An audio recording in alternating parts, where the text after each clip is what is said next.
এখানে আমি এক কথায় বলতে পারবো, বাংলাদেশে বাইকাররা হচ্ছে পাপ।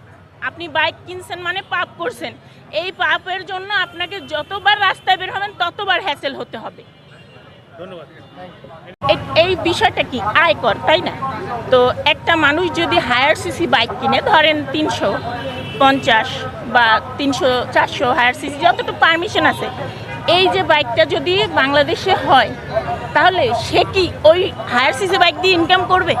তার তো ওইটা মেনটেন করতেই অর্ধেক টাকা চলে যায়। আপনি একটা বাইক কিনলে ডাবল টাকা হচ্ছে তার মেনটেনে চলে যায়।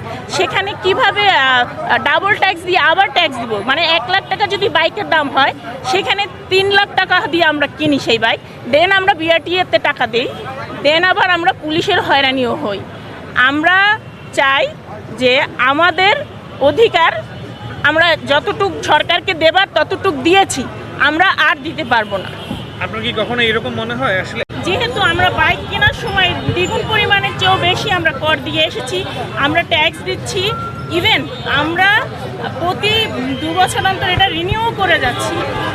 আর সবচেয়ে বড় কথা হলো, এটা দিয়ে আমাদের ইনকাম তো নয়, আমাদের এটা তো ব্যয়বহুল, আমরা এটাতে আমরা খরচ করি, সেখানে তো আমাদের আয়কর দেওয়ার প্রশ্নই আসে না। তারপর আমরা অলরেডি দিয়েছি, সেখানে আবার কেন আয়কর দেব? বিষয়টা হলো, আমি তো এটা দিয়ে ইনকাম করছি না, আর যদিও বা ইনকাম করি, কয় টাকাই বা হচ্ছে এটা দিয়ে ইনকাম? যেখানে মানুষ এটা নিজের পার্সোনাল ব্যবহারের জন্য ইউজ করতেছে, সেখানে কেন কর দিব, তাই না? আর এখন মনে হচ্ছে আমি একটা খেলনা কিনেছি, বাসায় খেলনাটা নিয়ে যাব, সেটার জন্য আমি সরকারকে ট্যাক্স দেব। বিষয়টা এরকম দাঁড়ালো না?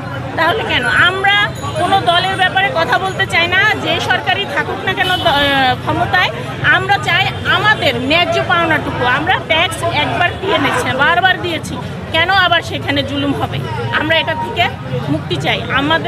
আমার সরকারের কাছে একটাই অনুরোধ, যে আমাদেরকে এই ডিসিশন থেকে মুক্তি দেওয়া হোক। আমরা কর দিতে চাই না, আমরা আর কোনো কর দিব না।